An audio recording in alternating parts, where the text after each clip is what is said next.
Welcome all my viewers and students to our YouTube channel Vaigyanika Science is Life. On the screen you are seeing the class 9th basics of motion lecture 1. This video is regarding only the notes form as like in the whole channel you have seen that all the lectures on the basics of notes. So we are going to start with the first lecture of notes for class 9th, and I am deeply regretted for this that I am uploading this video so late just because of the busy schedule. So let us start with the contents that we are going to see in this video. These are the contents from rest and motion, absolute rest and motion, acceleration, physical notations, important formulas. Like this we will go through in this video. So watch this video till end for getting your all notes information. Rest and motion. When we talk about rest and motion, so this is the basic definitions which are given in class 6th. So class 6 में आपने इनकी basic definitions पढ़ी थी. यहाँ पर आपको दो नए टर्म दिखेंगे, stationary and non stationary. Maybe you have seen these words earlier, but now the stationary objects are the objects which are in rest position. Rest position में अगर आपको कोई ऑब्जेक्ट मिलता है तो हम उसे स्टेशनरी ऑब्जेक्ट बोलते हैं. अगर वो मोशन में मिलता है then that will be known as a non stationary object और ऑब्जेक्ट इज इन या मूविंग ऑब्जेक्ट. ठीक है, इस तरह से आप बात कर सकते हैं. इसी के साथ साथ मैंने एक लास्ट लाइन में एक बात लिखी हुई है, ओरिजिन और रेफरेंस पॉइंट. ये एक पॉइंट होता है जिसके थ्रू हमारा जो एक ऑब्जर्वर होता है, ठीक है, वो जान पाता है कि कोई ऑब्जेक्ट रेस्ट में है या मोशन में है. ये किसी एक पर्टिकुलर पॉइंट के लिए होगा. ठीक है, नेक्स्ट बढ़ते हैं. ये आपका absolute rest and absolute motion है.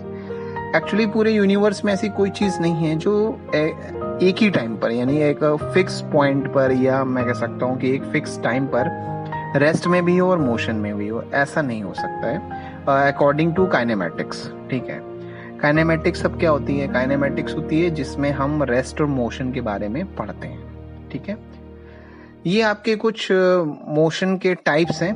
ठीक है, इसमें हम डिस्क्राइबिंग मोशन इसलिए कर रहे हैं क्योंकि ये कुछ जो मोशंस हैं ये आपने अपनी अर्लियर क्लासेस में पढ़े होंगे.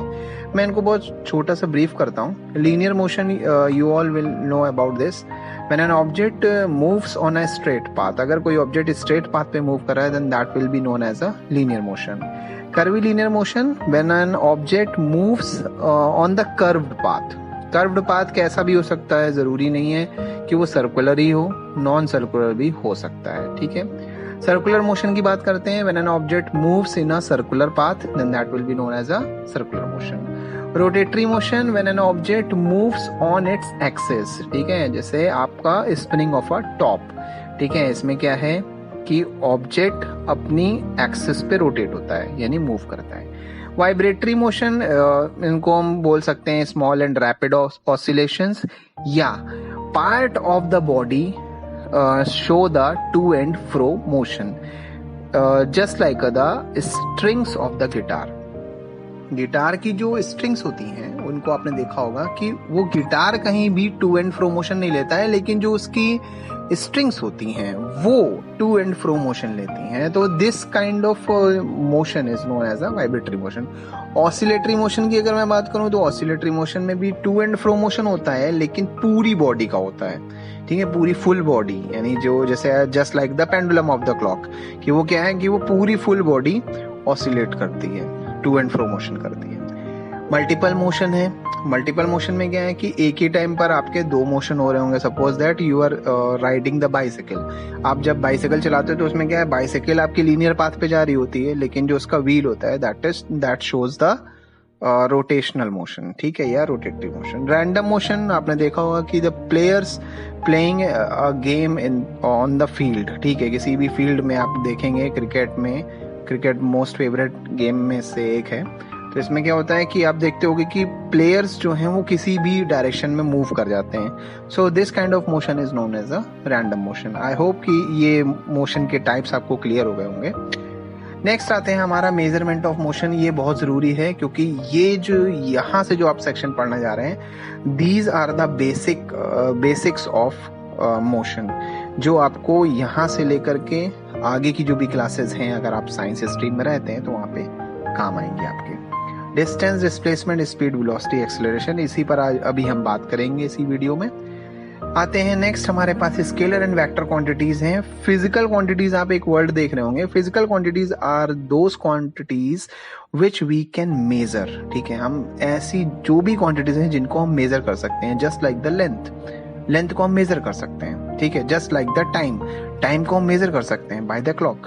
तो इस तरह की जो भी आप मेजरिंग वाली जो क्वांटिटीज हैं जिसको हम मेजर कर सकते हैं, that are called as a physical quantities.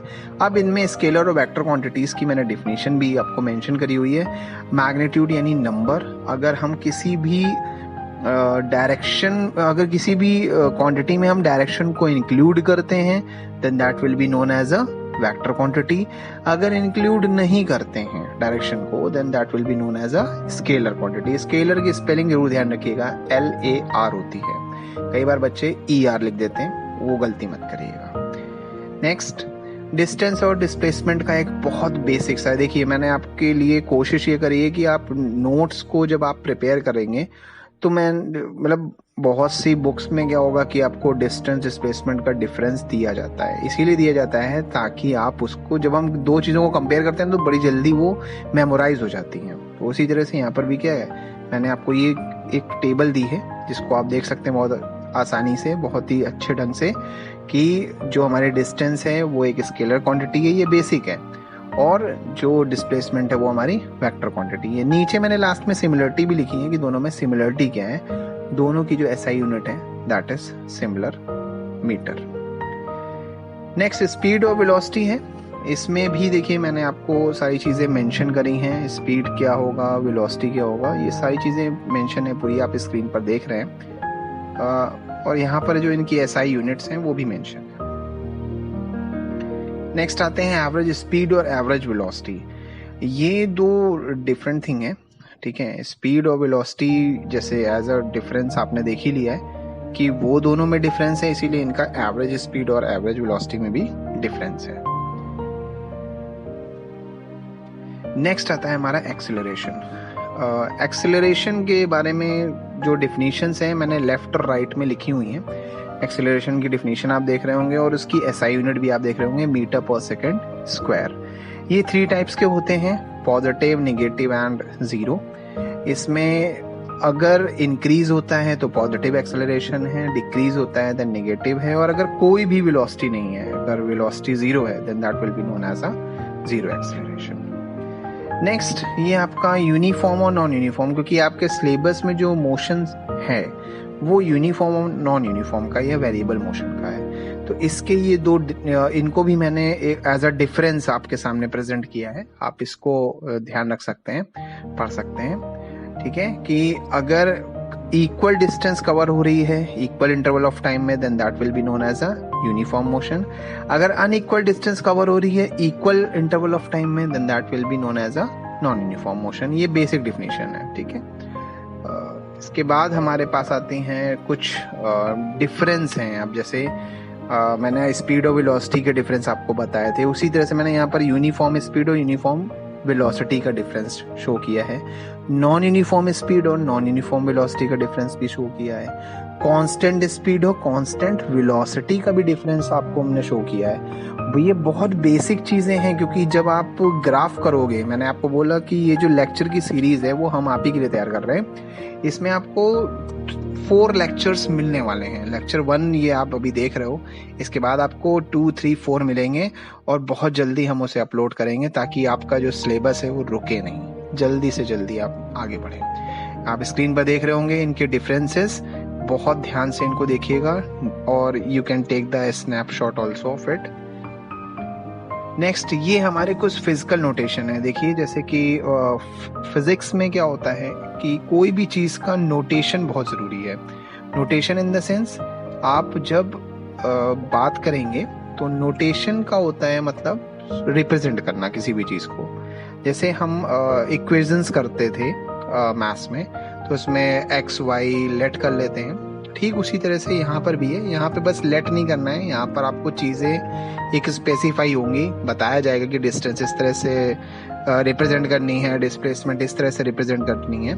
यहाँ पर मैंने बहुत ही बेसिक फॉर्म में दिया हुआ है इनको, आप देख सकते हैं। यहाँ पर कई बार कंफ्यूजन हो जाता है क्योंकि कुछ बुक्स में डिस्प्लेसमेंट को एस से डिनोट किया गया है, किया जाता है, ऐसा नहीं है, क्योंकि वो एज अ डिस्टेंस ही कंसीडर होती है। लेकिन आगे चल के आपको ये ध्यान रखना होगा, जब आप हायर क्लासेस में जाएंगे तो आपकी डिस्प्लेसमेंट एक्स में डिनोट होने लगेगी। ये कुछ बेसिक चीज़ें हैं, आप देख सकते हैं। जहाँ पर ये जो एरो है ये स्मॉल ए जो है ना, एक्सेलरेशन है ना, वी यू इन सब पर लगा होगा। जैसे ही ये एरो लगता है तो आप ध्यान रखिएगा that quantities will be known as a vector quantities. जिस भी फिजिकल क्वांटिटी के ऊपर एरो दिखे आप समझ जाइएगा कि वो वेक्टर क्वांटिटी है। नेक्स्ट है ये आपके हमारे लास्ट प्रोसेस पे हैं हम, ये है आपके इंपॉर्टेंट फॉर्मूलाज जिनको आपको ध्यान रखना पड़ेगा जब भी आप न्यूमेरिकल करेंगे। तो हम पूरे जो आपके 9th का जो हमने मोशन है, इसको हमने लेक्चर 1 से लेकर 4 तक जो डिवाइड किया है, उसमें एक लेक्चर हमारा न्यूमेरिकल बेसिस पे होगा, जिसमें हम आपको डिफरेंट टाइप के जो न्यूमेरिकल्स होते हैं, डिफरेंट टाइप्स के हर एक फॉर्मूला का यूज करते हुए, वो हम आपको एक जो वीडियो है वो इस चैप्टर के एंड पे, यानी जब आपके 4 लेक्चर्स कंप्लीट हो जाएंगे उसके बाद हम उसको शेयर करेंगे आपसे। वो देखना बिल्कुल भी ना भूलिएगा, ठीक है। वो आपका न्यूमेरिकल बेसिस कवर करेगा। और अब अलविदा कहने का वक्त आता है, जहाँ पर हम आपसे हमेशा थैंक यू बोलते हैं और कोशिश करते हैं कि आपसे जल्दी ही मुलाकात होगी। आपको अगर वीडियो अच्छा लगा हो तो बेसिक थिंग है कि आप उसे लाइक करें। लाइक जब आप करते हैं तो हमारे साथ जुड़िए, सब्सक्राइब भी करिए और हमारे इस रिश्ते को आगे शेयर भी करिए। Thank you for watching the entertaining video and the educational video for you। entertaining इसलिए बोला क्योंकि थोड़ा सा ज़रूरी है आपको ध्यान रखना कि ये जितनी भी चीज़ें हैं ये आपके लाइफ में कहीं ना कहीं यूज़ होंगी।